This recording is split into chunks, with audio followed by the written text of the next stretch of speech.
Ok, continuando con la serie de vacas sagradas, vamos a matar el día de hoy una vaca sagrada. Y esta es que Jesús era pobre. ¿Ok? Miren, uno de los versículos que más acuñan las personas que dicen, no, si Jesús era pobre, está en Mateo 8, versículo 19. Y tiene mucha relación también todo esto con la historia, como la historia ha pintado a Jesucristo. ¿Okay? Las películas que las personas ven para el Viernes Santo, la Iglesia Católica hace votos de pobreza, y muchos de ellos basados en estos versículos. Así que vamos a pedir espíritu de sabiduría y revelación para que el Señor nos explique esta palabra. Mateo 8, 19 dice así. Y vino un escriba y le dijo, Maestro, te seguiré a donde quiera que vayas. Jesús le dijo, las zorras tienen guaridas y las aves del cielo nidos, mas el Hijo del Hombre no tiene dónde recostar su cabeza.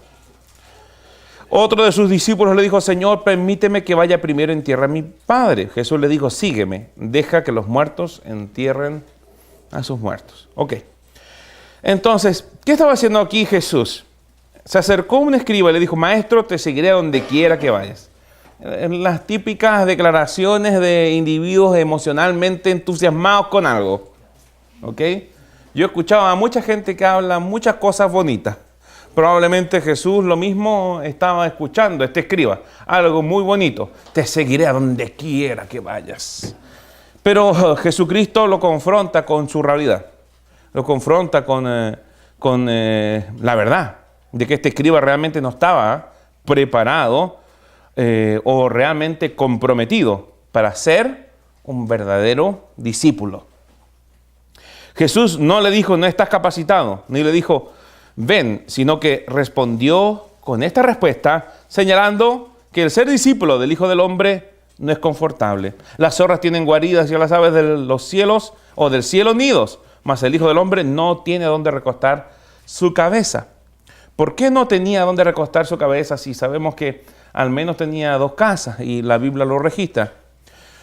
Lo que está diciendo en el fondo, mira, yo soy un hijo del Espíritu. Soy como el viento. Camino 3 días hacia allá, 2 días hacia acá. Duermo en el camino, no tengo donde recostar mi cabeza. Esto no es cómodo, esto no es confortable. No andamos de hotel en hotel. No es confortable ser mi discípulo. No debes aceptar lo que estás aceptando o manifestando, querer aceptar, sin tomar en cuenta el costo. Y es lo que explica Lucas. Vamos por favor a Lucas 14, 25. Otro de sus discípulos le dijo, Señor, permíteme que vaya primero y entierre a mi padre. Estoy terminando lo anterior. Jesús le dijo, sígueme, deja que los muertos entierren a sus muertos. Entonces, hay requerimientos para los discípulos de Jesús. Primero, que sepan de que esto no es confortable, de que no hay comodidades. Y segundo, de que el ministerio es más importante aún que se muera tu padre.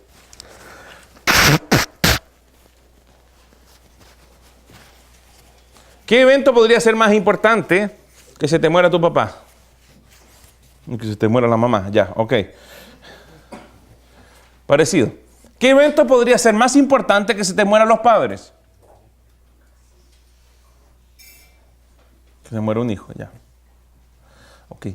Jesucristo tomó uno de los eventos que podrían marcar emocionalmente a una persona en su vida. Uno de los acontecimientos más fuertes para una persona. Y dijo, y lo que le estaba diciendo, el reino tiene prioridad.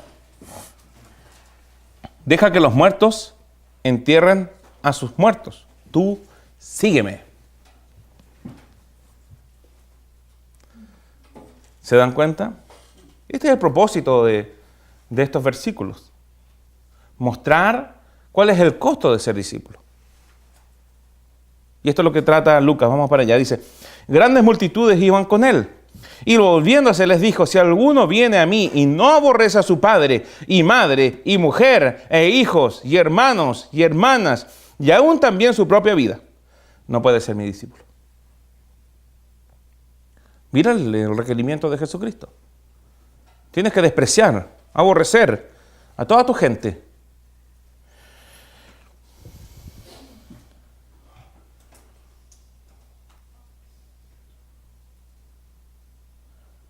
Aún también su propia vida. No puede ser mi discípulo. Y el que no lleva su cruz y viene en pos de mí, no puede ser mi discípulo. En el fondo, está diciendo, allá está tu padre, tu madre, tu mujer, tus hijos, tus hermanos, tus hermanas. Y ahí, y aún también tu propia vida. Pero el que no lleva su cruz, o el que no se niega a sí mismo, y viene en pos de mí, Jesús está allá. No puede ser mi discípulo. Jesús está estableciendo qué es ser verdaderamente un discípulo. El discipulado de Jesús es un discipulado radical, en donde nada tiene prioridad por sobre Jesús. Nada hay más importante que Jesús. Por eso es que utiliza estas palabras fuertes. Si tú no aborreces a toda esa gente en pos de seguirme a mí, tú verdaderamente no estás preparado para ser mi discípulo.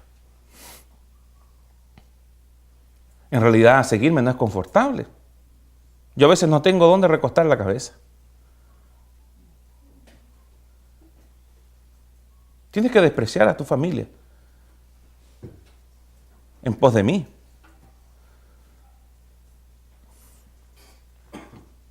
Entiéndanlo bien, el llamado de Cristo es radical. Y eso es lo que está explicando aquí Jesucristo. Porque ¿quién de vosotros? Voy a partir del 27. Y el que no lleva su cruz y viene en pos de mí, no puede ser mi discípulo. Porque ¿quién de vosotros, queriendo edificar una torre, no se sienta primero y calcula los gastos, a ver si tiene lo que necesita para acabarla? No sea que después que haya puesto el cimiento y no pueda acabarla, todos los que vean comienzan a hacer burla de él, diciendo, este hombre comenzó a edificar y no pudo acabar. ¿O qué rey, al marchar a la guerra contra otro rey, no se sienta primero y considera si puede hacer frente con 10,000 al que viene contra él con 20,000? Y si no puede, cuando el otro está todavía lejos, le envía una embajada y le pide condiciones de paz. Así pues, cualquiera de vosotros que no renuncia a todo lo que posee, no puede ser mi discípulo. Que no renuncia a cada una de esas cosas que lo atan al mundo, que lo atan a no cumplir con el llamado que Dios tiene. Oiga, y no estoy diciendo que haga como algunos frescos que dejan las familias botadas. No. Lo que está diciendo es, Jesucristo, yo tengo prioridad. Y si tú tienes a Jesucristo como tu prioridad, tu familia no va a quedar abandonada, no va a quedar desprovista. Jesucristo no lo permitiría. ¿Me entienden? Pero fue una de las cosas que yo dejé muy establecidas a mi esposa. Para mí el ministerio es lo primero. No hay nada más importante que Jesús. ¿Y sabe qué? Me ha sido imposible dejarla. Lo he intentado, pero no puedo. No vaya a ver mi señora esto. Es mentira, es broma. Ya. ¿Sabe qué? El Señor, si tú realmente lo tienes a Él por prioridad, va a restaurar tu matrimonio. Va a proveer para tu matrimonio. Va a separar tiempo para ti, para que pases con tus hijos. Así son las cosas. Pero no creas que vas a alcanzar la restauración, la provisión completa de Cristo sin tenerlo a Él por primera prioridad y ante todas las cosas. No pienses que vas a alcanzar la plenitud de lo que Él tiene para ti si tú no tomas tu cruz. No hay manera. En el fondo, este hombre que se puso a edificar sin sacar cuentas fue un hombre necio. Porque la cuenta que tenía que sacar después de la raya para la suma es llevar la cruz. Negarse a uno mismo. Ya no te manda solo. Hace lo que Cristo dice. Si el Señor dice, bautícese, usted se bautiza. Si el Señor dice, ve para allá, uno va. Si el Señor dice, diezma, yo diezmo. No me va a faltar. Si el Señor dice, no mientas, no miento. Coloco mi corazón en pos de la verdad. Los mandamientos de Dios no son gravosos. Es más, en tu corazón está el cumplirlos. Podemos cumplir los mandamientos. Tienes una nueva naturaleza. Esa nueva naturaleza en el cuerpo de Cristo la cumplió. Cumplió la ley. Ahora no vivimos, hermanos, confiando en nuestro desempeño para relacionarnos con Dios. Son cosas distintas.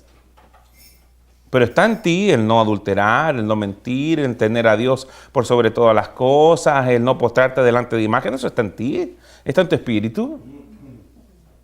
Tu espíritu tiene deseo de no hacer todas esas cosas.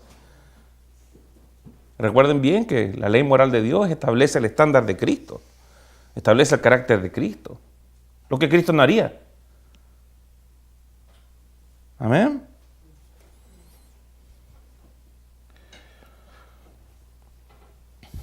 Quien no renuncia a todo lo que posee, no puede ser mi discípulo.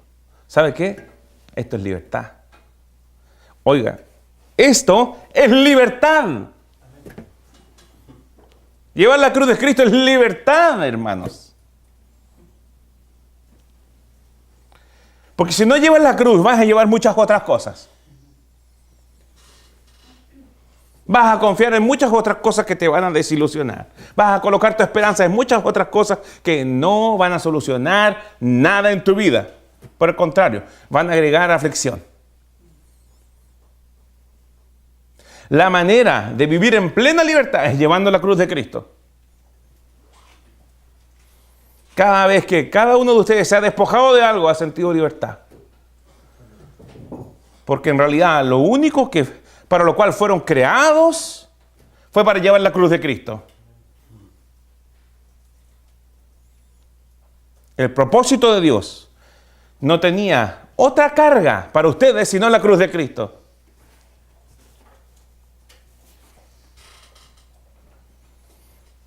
Sino su propia cruz.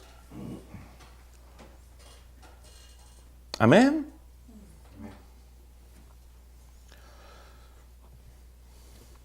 Alguien tenía que escuchar esto. Pero entiende usted que en el fondo el contexto de estos versículos, interpretados como que Jesús era pobre, tenían simplemente por propósito establecer los costos del discipulado. Amén. Gracias, Señor. Por otra parte, vamos a Mateo 2, versículo 1. Dice así. Cuando Jesús nació en Belén, me estoy refiriendo a Belén de Judea, en días del rey de Herodes, vinieron del oriente a Jerusalén unos magos, diciendo, ¿dónde está? Mateo 2.1, Mateo 2.2 estamos. Diciendo, ¿dónde está el rey de los judíos que ha nacido? Porque su estrella hemos visto en el oriente y venimos a adorarle. Entonces, ¿de dónde eran estos magos? Muy bien. ¿Vieron entonces? La estrella, ¿cierto? ¿Dónde está el rey de los judíos? Porque su estrella hemos visto en el oriente. Se dicen que estos eran unos reyes del oriente, ¿ok? De que eran unos sacerdotes del oriente. Y de que había una profecía que ellos estaban esperando. Entonces, al ver la estrella de la profecía, ellos siguieron la estrella para ver al rey de los judíos. Porque su estrella hemos visto en el oriente y venimos a adorarle. ¿Dónde está Jerusalén? En Medio Oriente. ¿De dónde venían? De Oriente. Oyendo esto, el rey Herodes se turbó y toda Jerusalén con él. Y esto es clave. ¿Quién se turbó?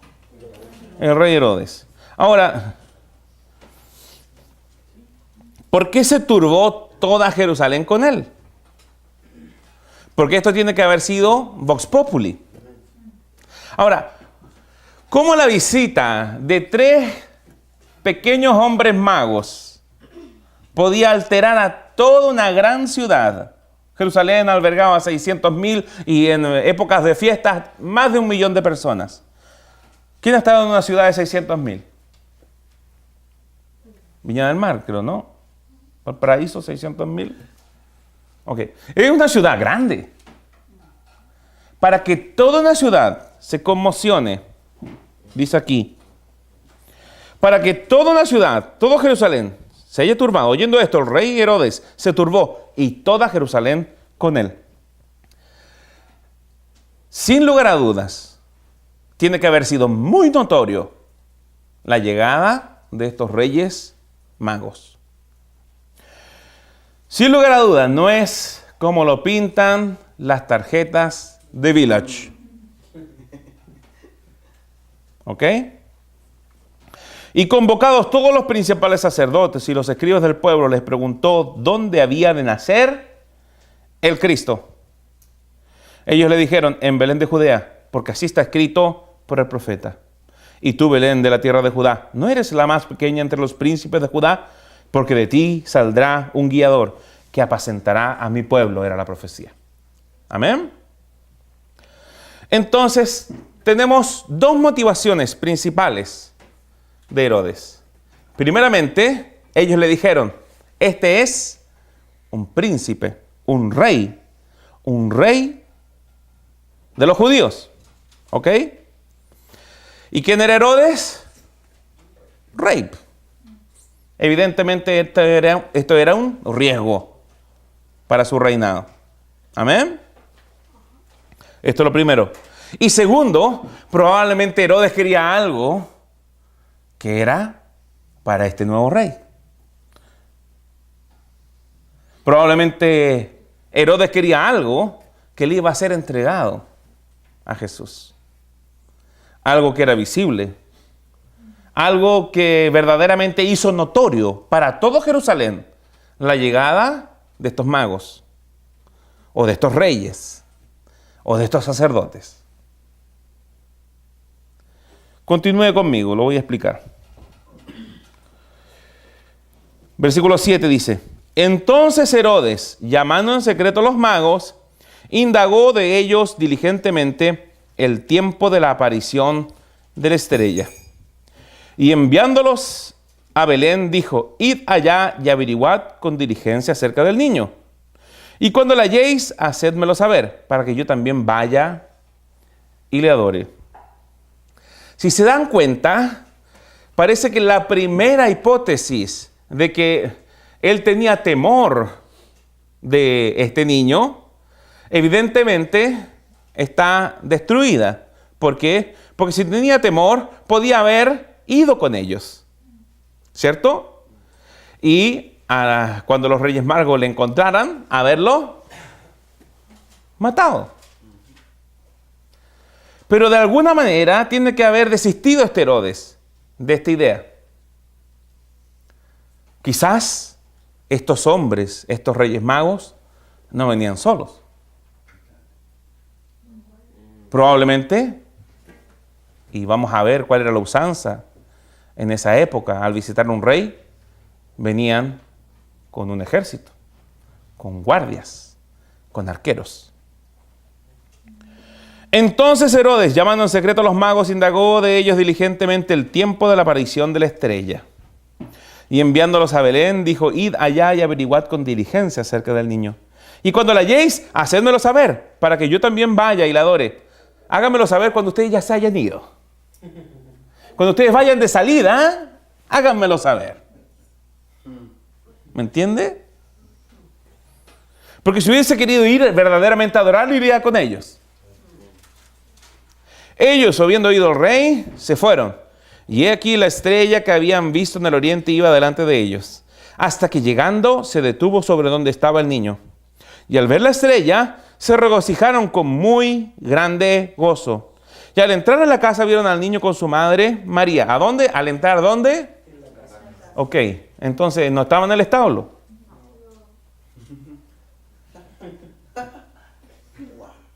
No estaba en el establo.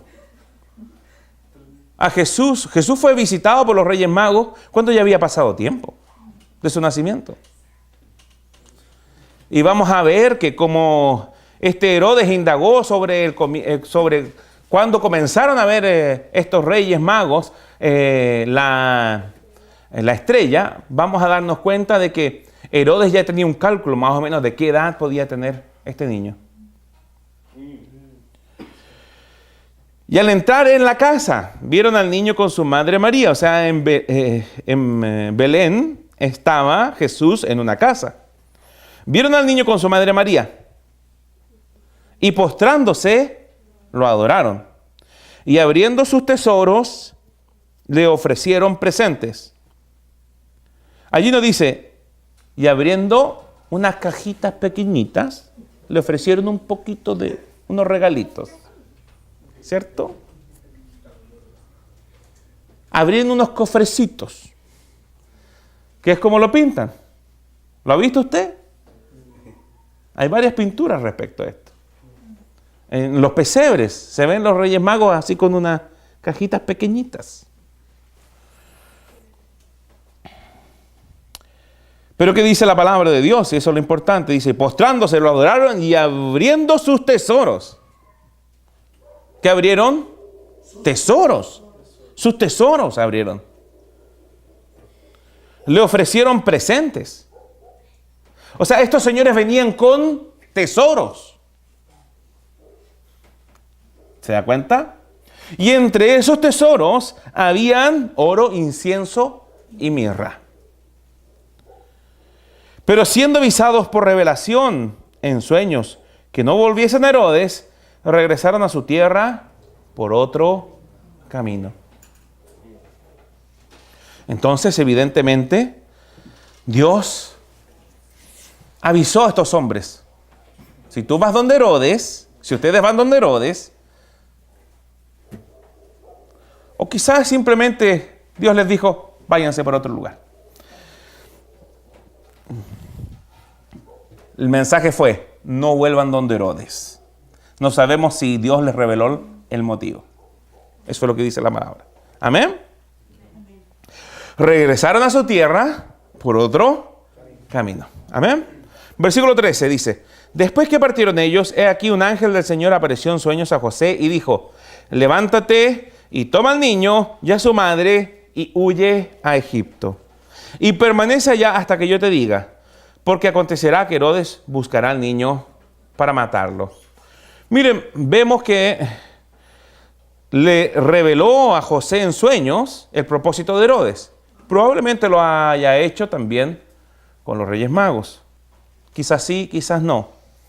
Quizás si lo hubiese revelado, le habrían dicho a José, oye, esto se nos reveló. Les recomendamos que se vayan de aquí. Lo que nos hace pensar que simplemente recibieron la instrucción, váyanse. Por otro lado, no pasen por donde Herodes. ¿Ok?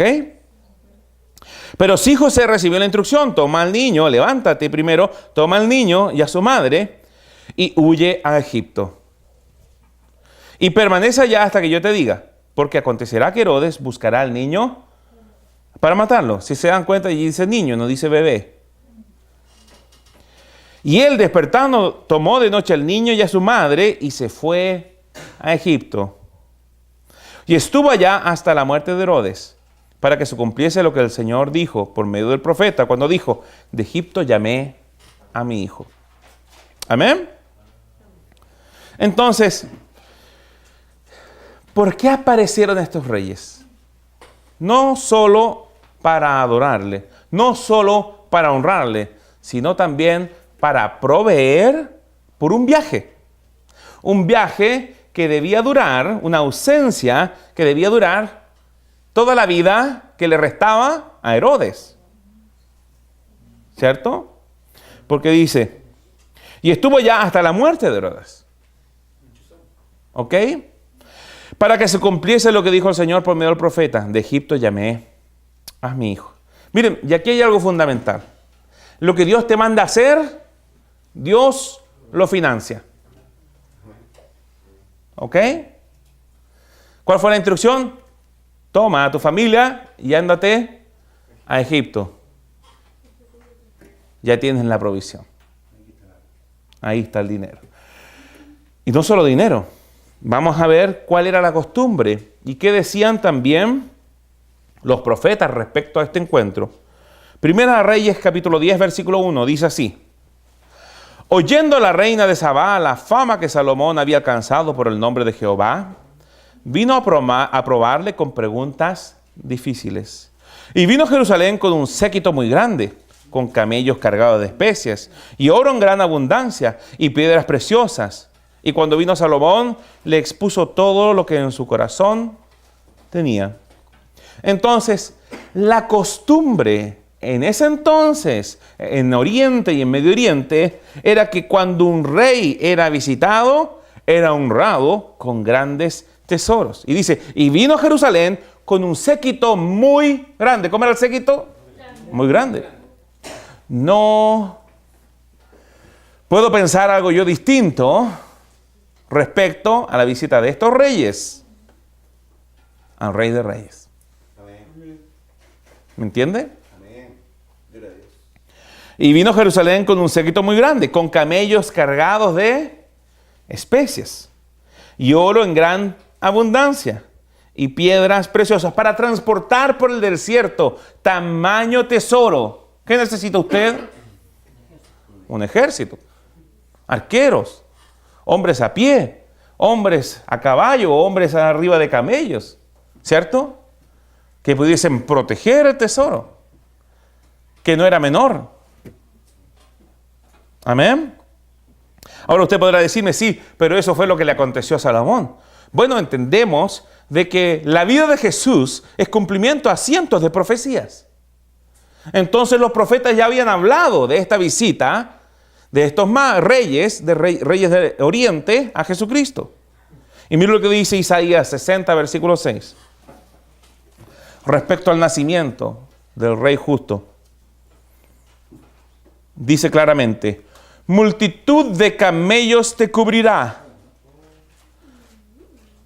Lo vuelvo a decir, multitud de camellos te cubrirá. Dromedarios de Madián y de Efa. Vendrán todos los de Sabá. Traerán oro e incienso. Y publicarán alabanzas de Jehová. ¿Qué hicieron los Reyes Magos? Entraron, publicaron alabanzas, adoraron al Señor y abrieron sus tesoros. Amén. Traerán oro e incienso y publicarán alabanzas de Jehová. Todo el ganado de Cedar, lo vuelvo a repetir, todo el ganado de Cedar será juntado para ti. Carneros de Nebaiot te serán servidos. Serán ofrecidos con agrado sobre mi altar y glorificaré la casa de mi gloria. Entonces, como podemos ver, no solo llevaron oro, no solo llevaron mirra, no solo llevaron incienso, sino que también llevaron ganado. El ganado de Cedar fue juntado para él. Carneros de Nebaiot fueron servidos. Multitud de camellos cubrió al Señor Jesucristo.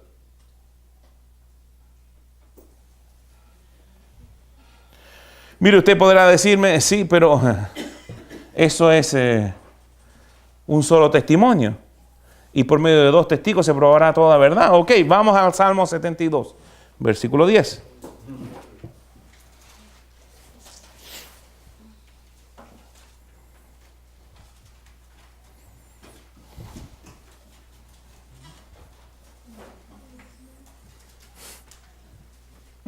Salmo 72, versículo 10 dice así. Los reyes de Tarsis y de las costas traerán presentes. Los reyes de Sabá y de Seba ofrecerán dones. ¿Los reyes de dónde? De Sabá y de Seba. ¿Se dan cuenta? ¿Cuántos reyes eran? ¿Sabemos que eran? ¿Y eran 3? Un momento, ¿qué dice Mateo? Vinieron del oriente a Jerusalén unos magos, unos reyes magos, ¿cierto? Entonces eran 3. No.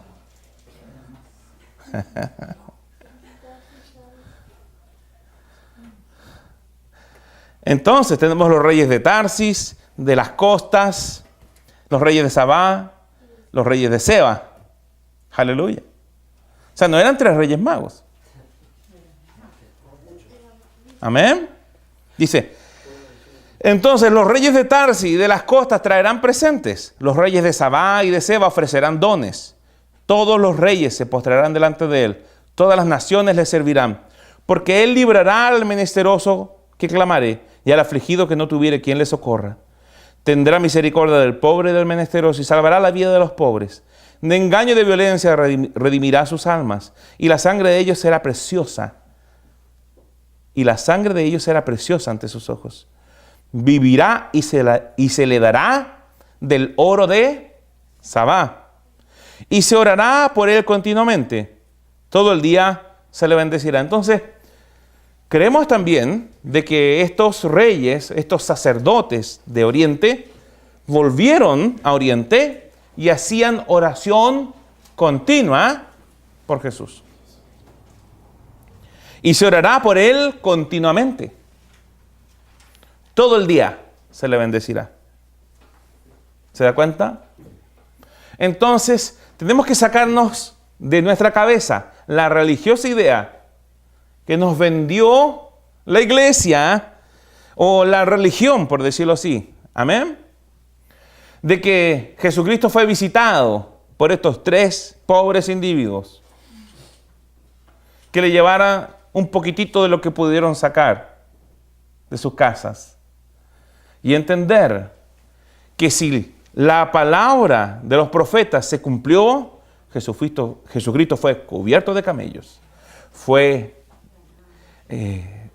llevados ganados, fueron llevados carneros.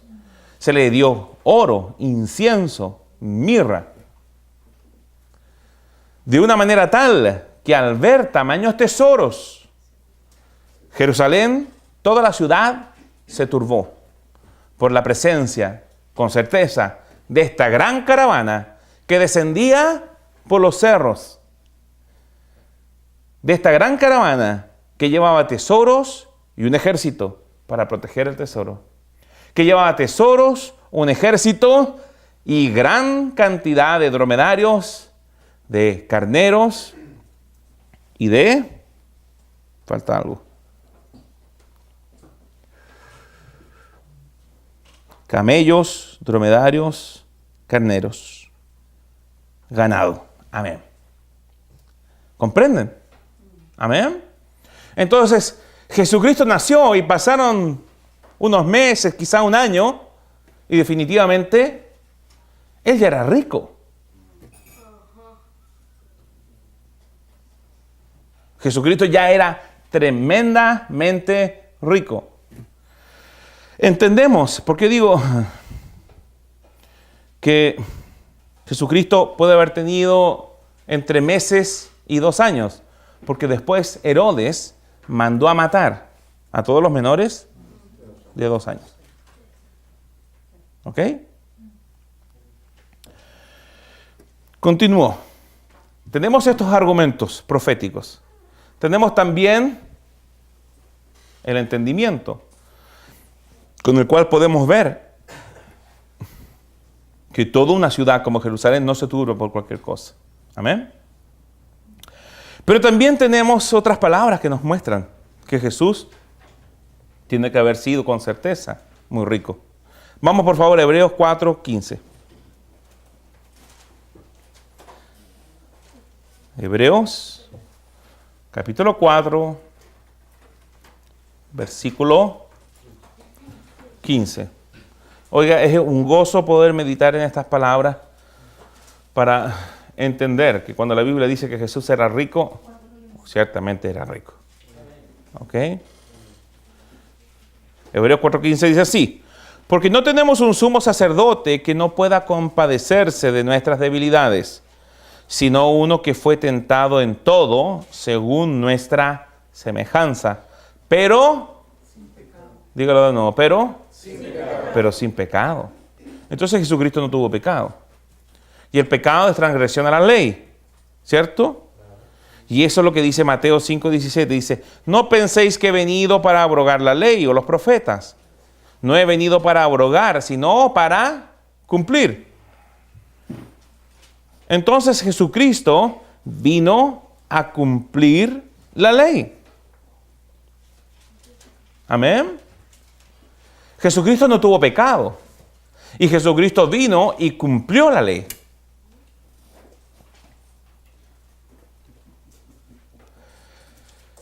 Aleluya. Usted me dirá ya, y bueno, veamos la bendición.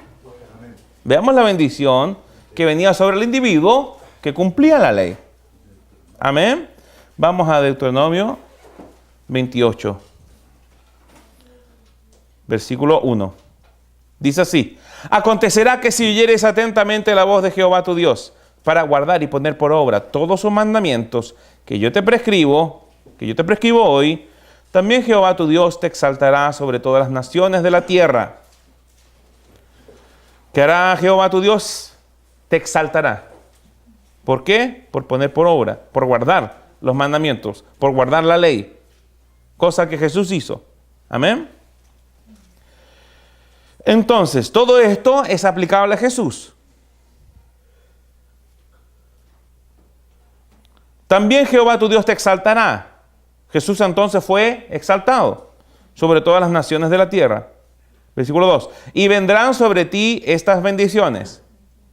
Y vendrán sobre ti todas estas bendiciones. No algunas de ellas, sino que todas. Y vendrán sobre ti.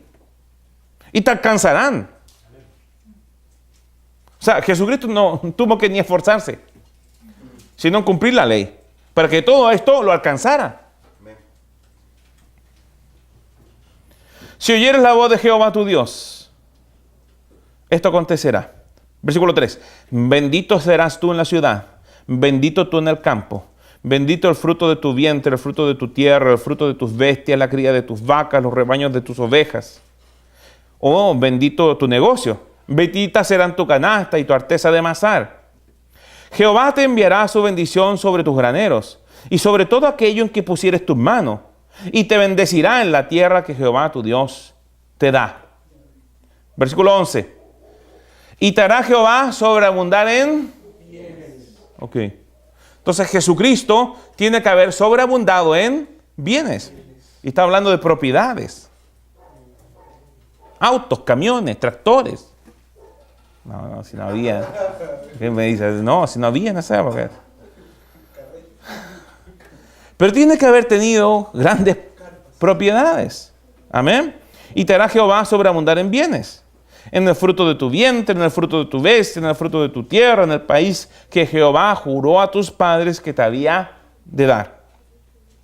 Te abrirá Jehová su buen tesoro, el cielo, para enviar la lluvia a tu tierra en su tiempo y para bendecir toda obra de tus manos.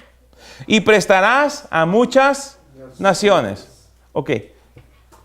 O Jesucristo no cumplió la ley, o Jesucristo cumplió la ley y prestó a naciones. Porque si no prestó a naciones, no se cumplió la palabra.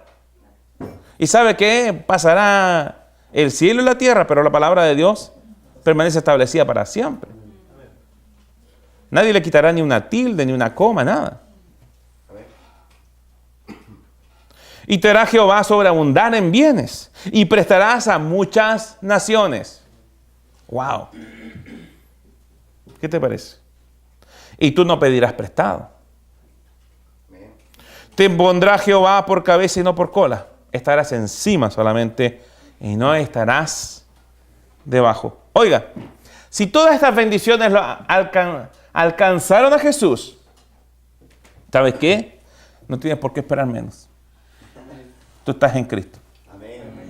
Tú estás en Cristo. Y la Biblia dice que la bendición de Abraham nos alcanzó en Cristo Jesús, en quien estamos.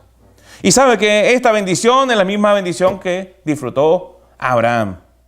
La Biblia dice claramente que Abraham era rico en oro, en plata, en ganado. Era muy rico Abraham. Tenía 300 y tantos empleados. Hombres. Imagínense cuántas mujeres y niños habría también. ¿Qué le parece? Y prestarás a muchas naciones, y tú no pedirás prestado. Te pondrá Jehová por cabeza y no por cola, y estarás encima solamente y no estarás debajo. Bendita será tu canasta, bendito será todo lo que tu mano toque. Jesús tenía un negocio. ¿Qué dijeron en Marcos 6:3? Dice, ¿no es este el carpintero, hijo de María, hermano de Jacobo, de José, de Judas y de Simón? ¿No están también aquí con nosotros sus hermanas? Y se escandalizaban de él. ¿No es este él? Carpintero. Jesús era carpintero. En una zona en donde, discúlpeme, no era el sur de Chile. ¿Ok? Él vivía en una zona desértica. Entonces la madera era algo preciado. Era algo valioso. Y él era carpintero. A mí ya me gustaría tener una mesa hecha por Jesús. ¿Sabía usted que los muebles buenos se pagan caro? Hasta el día de hoy se pagan muy caros. Imagínense en la época. Hoy día lo hacen los chinos y tú puedes comprarlos baratos. Pero ¿sabe que en esa época tener muebles de madera, wow, o los hacías tú con la madera que encontrabas, o los comprabas y eran caros.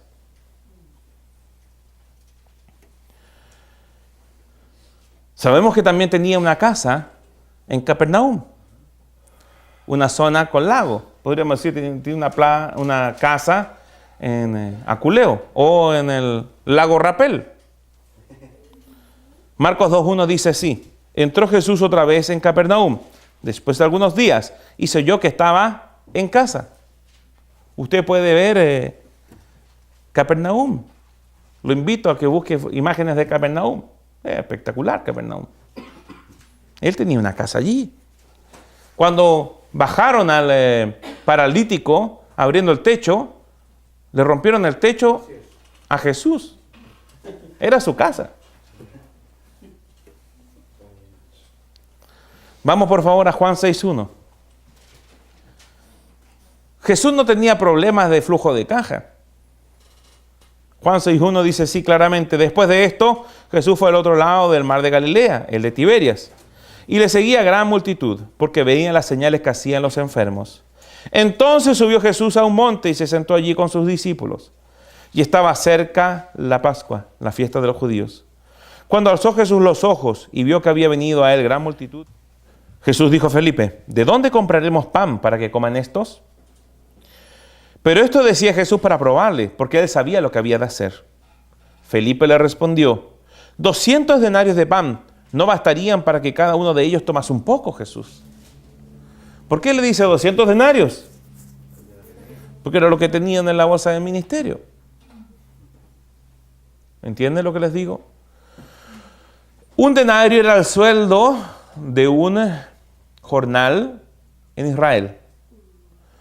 Hoy día un jornal en Israel gana $100. 200 denarios serían $20,000. $20,000 son 10 millones de pesos. Entonces Felipe lo que le estaba diciendo, Jesús, de 10 millones de pesos no bastarían para darle un poquito de pan a cada uno. Entonces Jesús andaba con 10 millones de pesos en la bolsa del ministerio.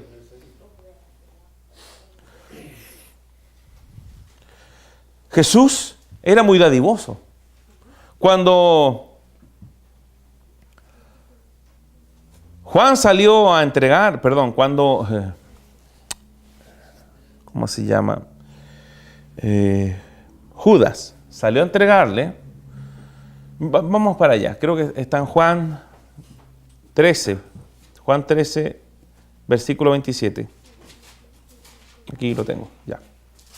Dice, Y después del bocado, Satanás entró en él. Está hablando de Judas. Entonces Jesús le dijo, lo que vas a hacer, hazlo más pronto. Pero ninguno de los que estaban a la mesa entendió por qué le dijo esto. Porque algunos pensaban, puesto que Judas tenía la bolsa, que Jesús le decía, compra lo que necesitamos para la fiesta. O que dice algo a los pobres. Cuando él, pues, hubo tomado el bocado, luego salió y era ya de noche. Entonces,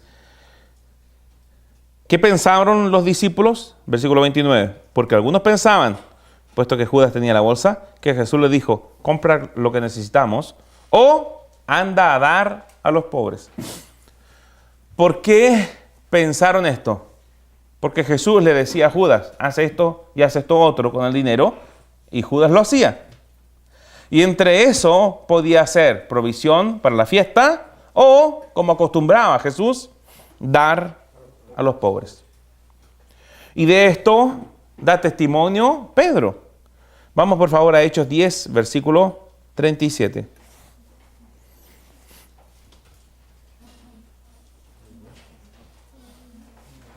Hechos capítulo 10, versículo 37.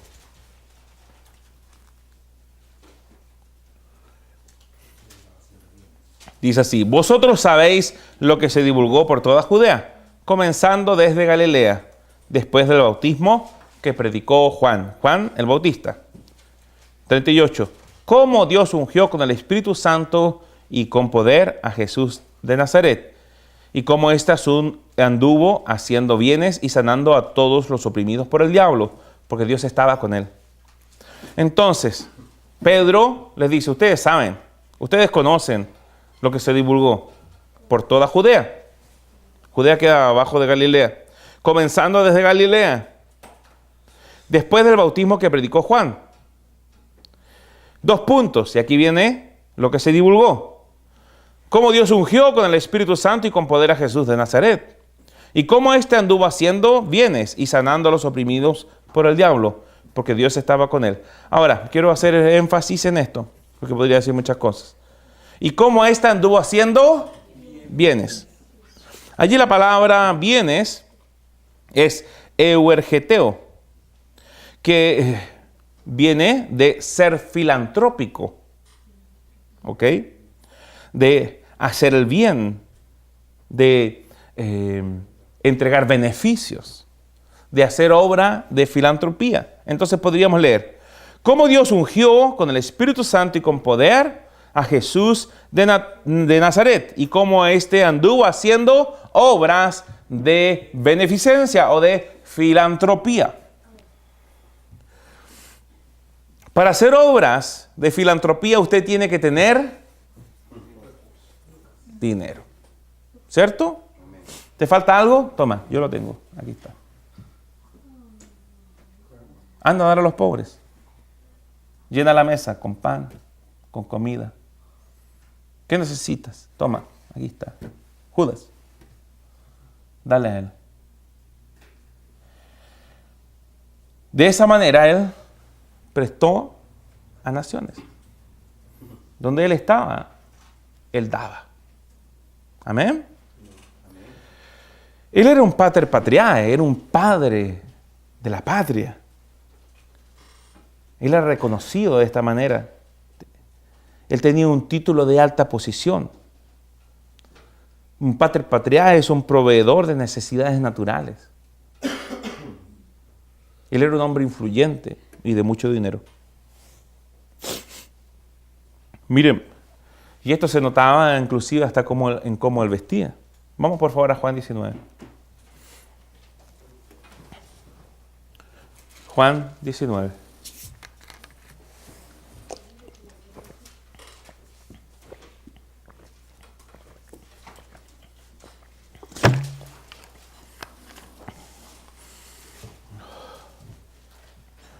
Versículo 23.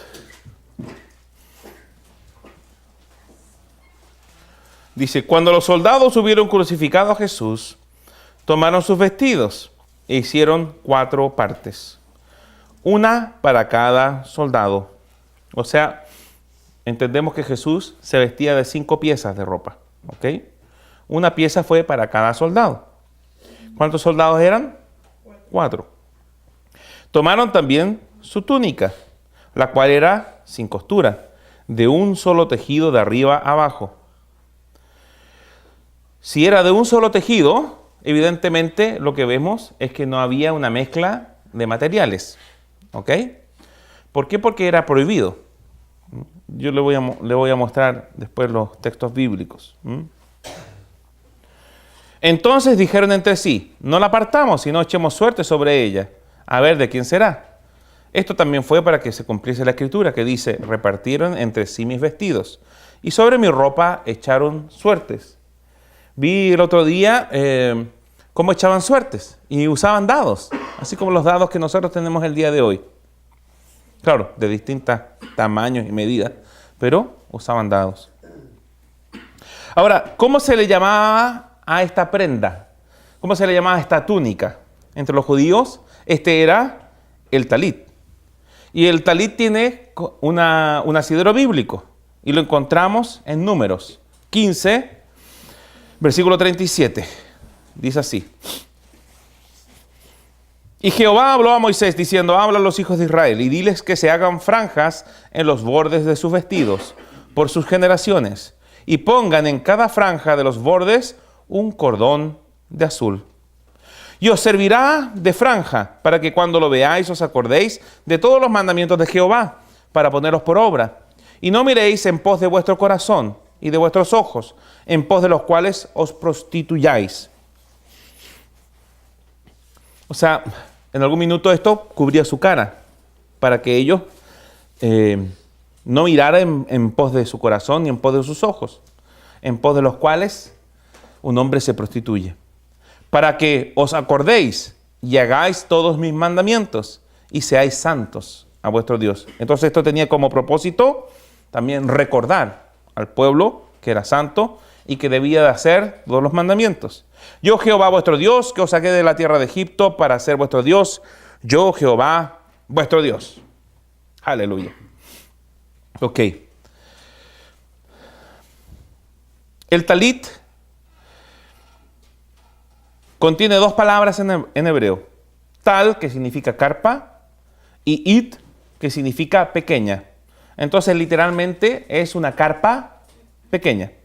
Cuando Jesús dijo que cuando oráramos, fuéramos a nuestro aposento, lo que Jesús estaba queriendo decir literalmente es que se cubrieran en su talit, de manera tal de apartarse y separarse del mundo y de los sentidos, de lo que los ojos podían ver.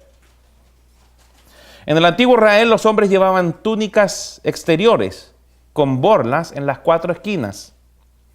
Esta prenda exterior pasó a ser conocida como el talit y evolucionó hasta convertirse en el más formal manto de oración.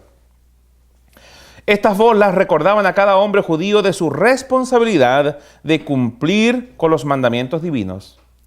De hecho, estas borlas están ligadas a 613 nudos para recordar constantemente las 613 leyes de Moisés, de las cuales hay 365 prohibiciones y 248 afirmaciones. Me refiero a prohibiciones como tú no harás o tú no tendrás, y 248 afirmaciones, tú harás. ¿Ok? Los nudos también se corresponden con el nombre inefable de Dios. Yahvé, son 4 letras. ¿Ok? Debido a que están colgados en las 4 esquinas de la prenda, a la vista de todos, tiene por propósito también ser un recordatorio constante para caminar de acuerdo a las leyes de Dios. En nuestros tiempos sería como colgarse una Biblia grande al cuello. ¿Ok? El manto tenía franjas azules. El color azul era el color más caro para ser producido como tinte. Y estaba reservado para la realeza y los ricos. Ricos que podían permitírselo. ¿Ok? La única fuente de este colorante en ese entonces en Israel es una pequeña glándula en un caracol que se llama murex. Y toma 12,000 caracoles para llenar un dedal de tinte azul.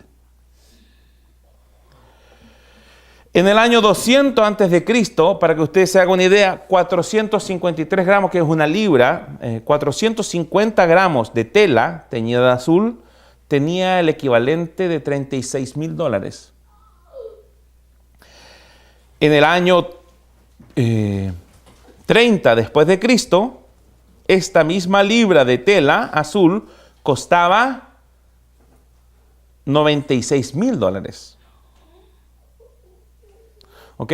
Entonces, ¿sabe lo que son 450 gramos de tela? No es nada. Entonces, un talit podía haber costado 30, 40, 50 mil dólares. Y Jesús era un judío que cumplía la ley. Y como vimos en el libro de Números, esta era una ordenanza. Más aún, Jesús era rabí y servía en el templo. Entonces, con certeza, Jesús llevaba un talit. Era su manto. No cualquier individuo llevaba un manto. Amén. Es por eso que el nombre de Lidia es nombrado en la Biblia como un acontecimiento importante. Cuando Pablo llega a un lugar de oración, allí estaba esta mujer Lidia. Y se convierte al Evangelio. Y no solo eso, sino que recibe a Pablo, y creo que también estaba Silas con él, lo recibe en su casa. Y Pablo escribe, y fuimos persuadidos para quedarnos con él. Y yo creo que vieron la casa y dijeron, wow, que quedémonos Silas ya.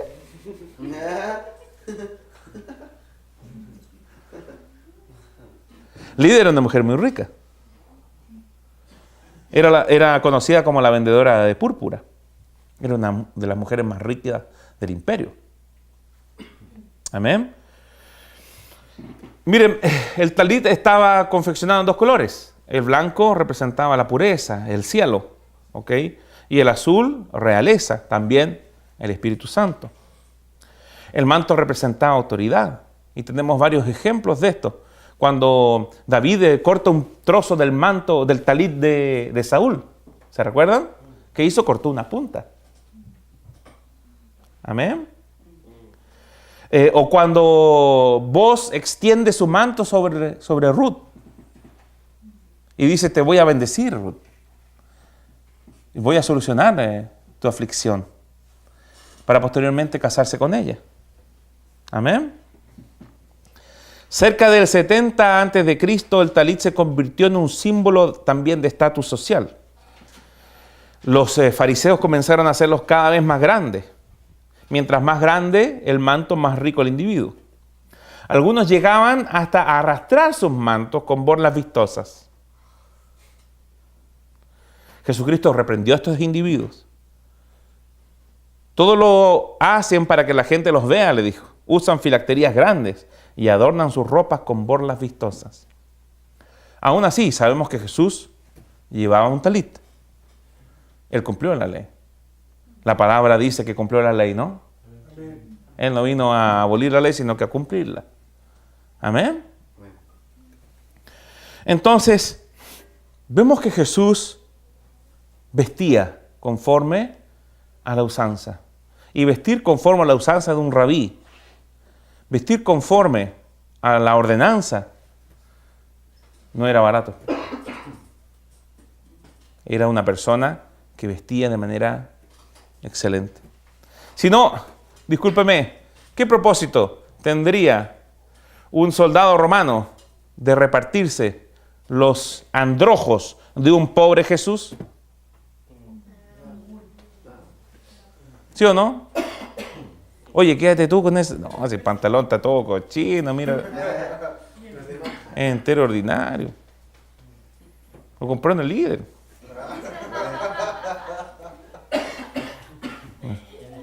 Yo también me compro ropa ahí, ¿no? Si no...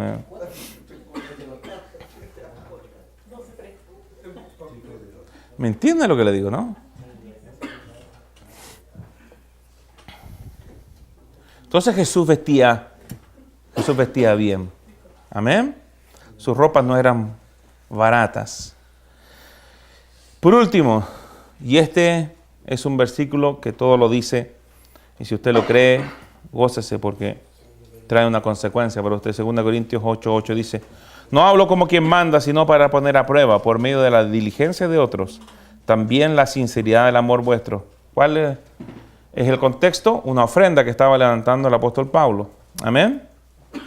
¿Y qué está diciendo? Vamos a probar realmente si el amor vuestro es sincero. Un amor sincero es un amor también dadivoso. Amén. Porque ya conocéis la gracia de nuestro Señor Jesucristo, que por amor a vosotros se hizo pobre, siendo rico. Amén, aleluya. Entonces, la Biblia dice claramente que él era rico. Pero también nos explica en estos versículos que él era despojado. Pero él se despojó con un propósito. Siendo rico se hizo pobre, para que ustedes con su pobreza fueseis enriquecidos. La Biblia para tontos dice, la Biblia para todos dice, para que por medio de su pobreza ustedes se hicieran ricos. Entonces conozcan la gracia del Señor Jesucristo. La gracia del Señor Jesucristo le ha enriquecido. Amén. Jesús no fue pobre. Tampoco fue codicioso, ambicioso. Por el contrario, él era desprendido, dadivoso. Entiéndalo bien. Ninguno de ustedes va a tener riquezas si se enfocan en proveer sus necesidades personales.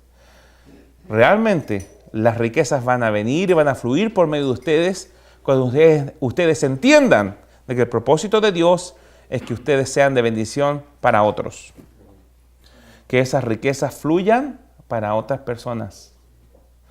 Mire, usted va a administrar eso y con certeza su estándar de vida va a subir muchísimo.